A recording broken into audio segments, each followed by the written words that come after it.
হে নবী, মুমিন পুরুষদের বলে দাও তারা যেন নিজেদের দৃষ্টি সংযত করে রাখে এবং নিজেদের লজ্জা স্থানসমূহের হেফাজত করে।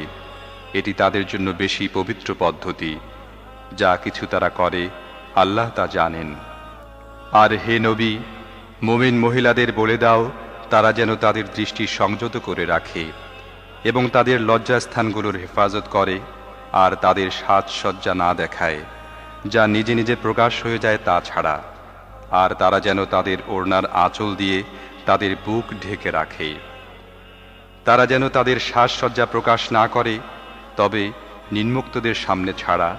স্বামী, বাপ, স্বামীর বাপ, নিজের ছেলে, স্বামীর ছেলে, ভাই, ভাইয়ের ছেলে, বোনের ছেলে, নিজের মেলামেশার মেয়েদের, নিজের মালিকানাধীনদের, অধীনস্থ পুরুষদের যাদের অন্য কোনো রকম উদ্দেশ্য নেই, এবং এমন শিশুদের সামনে ছাড়া যারা মেয়েদের গোপন বিষয় সম্পর্কে এখনো অজ্ঞ। তারা যেন নিজেদের যে সৌন্দর্য তারা লুকিয়ে রেখেছে তা লোকদের সামনে প্রকাশ করে দেবার উদ্দেশ্যে সজোরে পদক্ষেপ না করে। হে মুমিনগণ, তোমরা সবাই মিলে আল্লাহর কাছে তওবা করো, আশা করা যায় তোমরা সফল কাম হবে। তোমাদের মধ্যে যারা একা ও নিঃসঙ্গ এবং তোমাদের গোলাম ও বাঁদীদের মধ্যে যারা সৎ ও বিয়ের যোগ্য তাদের বিয়ে দিয়ে দাও। যদি তারা গরিব হয়ে থাকে তাহলে আল্লাহ আপন মেহেরবানিতে তাদেরকে ধনী করে দেবেন। আল্লাহ বড়ই প্রাচুর্যময় ও সর্বজ্ঞ। আর যারা বিয়ে করার সুযোগ পায় না তাদের পবিত্রতা ও সাধুতা অবলম্বন করা উচিত, যতক্ষণ না আল্লাহ নিজ অনুগ্রহে তাদেরকে অভাবমুক্ত করে দেন। আর তোমাদের মালিকানাধীনদের মধ্য থেকে যারা মুক্তির জন্য লিখিত চুক্তির আবেদন করে তাদের সাথে চুক্তিবদ্ধ হও, যদি তাদের মধ্যে কল্যাণের সন্ধান পাও। আর আল্লাহ তোমাদের যে সম্পদ দিয়েছেন তা থেকে তাদেরকে দাও।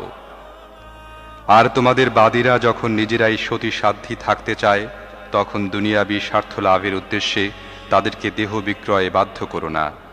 আর যে তাদেরকে বাধ্য করে তবে এ জোর জবরদস্তির পর আল্লাহ তাদের জন্য ক্ষমাশীল ও করুণাময়। হে ঈমানদারগণ, নিজেদের গৃহ ছাড়া অন্যের গৃহে প্রবেশ করো না যতক্ষণ না গৃহবাসীদের সম্মতি লাভ করো এবং তাদেরকে সালাম করো। এটিই তোমাদের জন্য ভালো পদ্ধতি। আশা করা যায় তোমরা এদিকে নজর রাখবে। তারপর যদি সেখানে কাউকে না পাও তাহলে তাতে প্রবেশ করো না যতক্ষণ না তোমাদের অনুমতি দেয়া হয়। আর যদি তোমাদের বলা হয় ফিরে যাও তাহলে ফিরে যাবে। এটিই তোমাদের জন্য বেশি শালীন ও পরিচ্ছন্ন পদ্ধতি, এবং যা কিছু তোমরা করো আল্লাহ তা খুব ভালোভাবেই জানেন। তবে তোমাদের জন্য কোনো ক্ষতি নেই যদি তোমরা এমন গৃহে প্রবেশ করো যেখানে কেউ বাস করে না এবং তার মধ্যে তোমাদের কোনো কাজের জিনিস আছে। তোমরা যা কিছু প্রকাশ করো এবং যা কিছু গোপন করো আল্লাহ সবই জানেন। আমি দ্ব্যর্থহীন পথ নির্দেশক আয়াত তোমাদের কাছে পাঠিয়েছি। তোমাদের পূর্বে অতিক্রান্ত জাতিদের শিক্ষণীয় দৃষ্টান্ত তোমাদের সামনে উপস্থাপন করেছি এবং মুত্তাকিদের জন্য উপদেশও দিয়েছি। আল্লাহ আকাশমণ্ডলী ও পৃথিবীর আলো। বিশ্বজাহানে তাঁর আলোর উপমা যেন একটি তাকে একটি প্রদীপ রাখা আছে। প্রদীপটি আছে একটি চিমনির মধ্যে। চিমনিটি দেখতে এমন যেন মুক্তোর মতো ঝকমকে নক্ষত্র। আর এই প্রদীপটি জয়তুনের এমন একটি মুবারক গাছের তেল দিয়ে উজ্জ্বল করা হয় যা পূর্বেরও নয় পশ্চিমেরও নয়, যার তেল আপনা আপনি জ্বলে ওঠে, চাই আগুন তাকে স্পর্শ করুক বা না করুক। এভাবে আলোর উপরে আলো বৃদ্ধির সমস্ত উপকরণ একত্র হয়ে গেছে। আল্লাহ যাকে চান নিজের আলোর দিকে পথ নির্দেশ করেন। তিনি উপমার সাহায্যে লোকদের কথা বুঝান।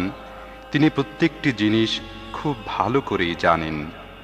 তাঁর আলোর পথ অবলম্বনকারী ওইসব ঘরে পাওয়া যায় যেগুলোকে উন্নত করার ও যেগুলোর মধ্যে নিজের নাম স্মরণ করার হুকুম আল্লাহ দিয়েছেন। সেগুলোতে এমন সব লোক সকাল সাঁঝে তাঁর পবিত্রতা ও মহিমা ঘোষণা করে যারা ব্যবসায় ও বেচাকেনার ব্যস্ততার মধ্যেও আল্লাহর স্মরণ এবং নামাজ কায়েম ও জাকাত আদায় করা থেকে গাফিল হয়ে যায় না।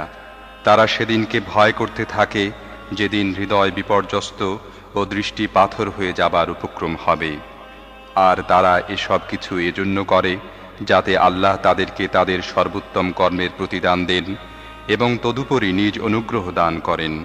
আল্লাহ যাকে চান বেহিসাব দান করেন।